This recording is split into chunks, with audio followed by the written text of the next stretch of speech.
श्री स्वामी समर्थ। तुम्हा सर्वांचं माझ्या चॅनल मध्ये मनापासून स्वागत आहे। तर बघा, उद्यापासून श्रावण महिन्याची सुरुवात होत आहे। त्याचबरोबर योगायोग बघा, पहिला श्रावणी सोमवार जो आहे तो सोमवारीच येत आहे, म्हणजे सोमवारी श्रावण महिन्याची सुरुवात होत आहे। तर यासाठीच आवर्जून आपल्याला उद्या न चुकता सर्व सेवा उपाय करायचे आहे। त्याचबरोबर भगवान शंकराची अतिउच्च कोटीची रुद्राभिषेक आपल्याला करायचा आहे। जर तुम्हाला रुद्राभिषेक करताना मंत्र स्तोत्र म्हणता येत नसतील तर तुम्ही ओम नमः शिवाय किंवा मग नमः शिवाय किंवा मग महामृत्युंजय मंत्र म्हणत सुद्धा साध्या आणि सोप्या पद्धतीने शुद्ध पाण्याने आपल्या घरातच आपल्या घरातील शिवपिंडीवर अभिषेक करू शकतात। हे तीर्थ अमृता समान असते। आपल्या घरातील सर्व सदस्यांना हे तीर्थ द्यायचे आहे। तर अशा प्रकारे आपल्याला महिनाभर हे अभिषेक करायचा आहे आणि भगवान शंकराची या महिन्यामध्ये सर्वात उच्च कोटीची सेवा आपल्याला करायची आहे। त्याचबरोबर उद्या आपल्याला श्रावणी सोमवार, पहिला श्रावणी सोमवार आहे, तर शिवामूठ सुद्धा अर्पण करायची आहे। आता ती कशी अर्पण करायची आहे, कोणता मंत्र बोलायचा आहे, हे मी तुम्हाला आधीच्या व्हिडिओमध्ये सांगितलं आहे। तो व्हिडिओ नक्कीच तुम्ही बघा। त्याचबरोबर उद्या आपल्याला आता अतिशय प्रभावी 21 तांदळांचा उपाय सुद्धा करायचा आहे। तर तो उपाय कशा प्रकारे करायचा आहे याबद्दलची संपूर्ण माहिती मी तुम्हाला आजच्या व्हिडिओमध्ये सांगणार आहे। व्हिडिओ पूर्ण बघा, जेणेकरून तुम्हाला संपूर्ण माहिती मिळेल। जर तुम्ही चॅनलवर नवीन असाल तर चॅनलला सबस्क्राइब करायला मात्र विसरू नका आणि व्हिडिओला लाईक करायला मात्र विसरू नका। तर बघा, श्रावण महिन्यामध्ये ज्यांना जे शक्य होईल ते सेवा आवर्जून या महिन्यात करण्याचा प्रयत्न नक्कीच करा। ज्यांना शक्य असेल त्यांनी श्रावणी सोमवारला अभिषेक करून पूर्ण पंचोपचार पूजा सुद्धा करायची आहे। रुद्राभिषेक करणं सर्वांना शक्य नसेल तर तुम्ही फक्त नमः शिवाय या मंत्राचा जप सुद्धा साध्या पाण्याने अभिषेक सुद्धा करू शकतात। पण सर्वांनी आपल्या घरात अभिषेक करून ते तीर्थ सर्वांनी प्राशन करायचे आहे। हे खूप महत्त्वाचे आहे। आपल्या सर्व संकटांपासून आपल्याला सुटका होईल। आपल्या घरात जे काही आजारी लोक असतील त्यांना सुद्धा तुम्ही आवर्जून द्या। आपल्या घरात लहान मुलं असतील तर चिडचिड करत असतील, हट्टीपणा करत असतील, घरामध्ये कोणी व्यसनाधीन असेल, मुलं असत किंवा मग मोठे असत, त्यांना सुद्धा तुम्ही हे तीर्थ द्या। तर अशा प्रकारे आवर्जून हे तीर्थ आपल्याला सर्वांना द्यायचं आहे।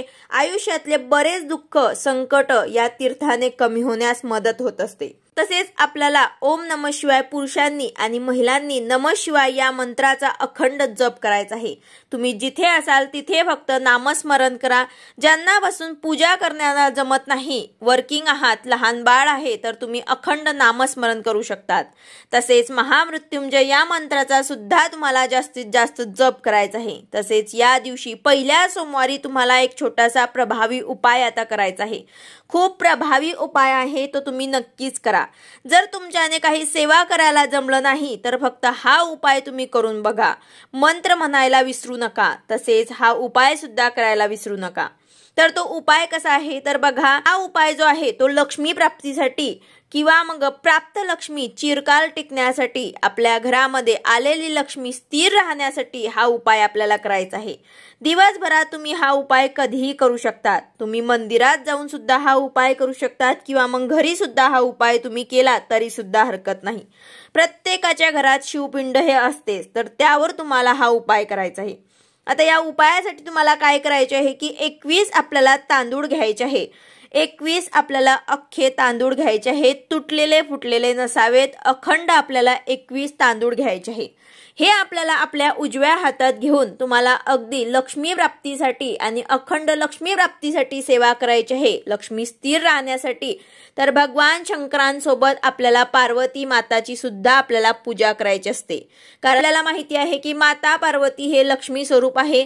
जेव्हा आपण भगवान शंकरांची सेवा करतो तेव्हा माता पार्वती सुद्धा आपल्याला आशीर्वाद देत असते। जर आपण माता पार्वतीची सेवा केली तर भगवान शंकर आपल्यावर प्रसन्न होणारच आहे। तर यासाठी तुम्हाला अख्खे 21 तांदूळ घ्यायचे आहे। उजव्या हातात घेऊन तुम्हाला हात सरळ ठेवायचा आहे आणि 16 वेळा तुम्हाला कमलात्मक मंत्राचा जप करायचा आहे। कमलात्मक मंत्र अशा प्रकारे आहे, ओम श्रीम ह्रीम श्रीम कमले कमलालय प्रसिद्ध प्रसिद्ध श्रीम ह्रीम श्रीम महालक्ष्मी नमः। हा मंत्र आपल्याला नित्य सेवेमध्ये सुद्धा मिळून जाईल। तर हा मंत्र आपल्याला 16 वेळा जप करायचा आहे आणि या मंत्राचा जप केल्यानंतर ते अक्षदा आहेत ते आपल्याला भगवान शंकराच्या पिंडीवर अर्पण करायचे आहे। तर असा हा साधा आणि सोपा उपाय तुम्हाला प्रत्येक सोमवारी करायचा आहे किंवा एका सोमवारी केला तरी सुद्धा चालेल। पण अतिशय प्रभावी सेवा आहे, तुम्ही नक्कीच करून बघा. घरात सुख समृद्धी नांदेल, लक्ष्मीची प्राप्ती होईल आणि तुमच्या घरात सदैव लक्ष्मी माता वास करेल. तर अतिशय प्रभावी उपाय, सर्वांनी हा उपाय करायला मात्र उद्याच्या दिवशी विसरू नका. त्याचबरोबर सेवा आणि उपाय दोघं हे केल्याने आपल्याला लवकरात लवकर फळ मिळत असते. अतिशय साधा आणि सोपा उपाय आहे, अगदी 2 मिनिटं लागणार आहे ह्या उपायासाठी. तर ज्यांना कोणाला काहीच सेवा करायला जमणार नाही त्यांनी हा उपाय नक्कीच करा. व्हिडिओ आवडला असेल तर लाईक करा, शेअर करा, सबस्क्राईब करा. भेटूया अशाच नवीन व्हिडिओ सोबत. श्री स्वामी समर्थ.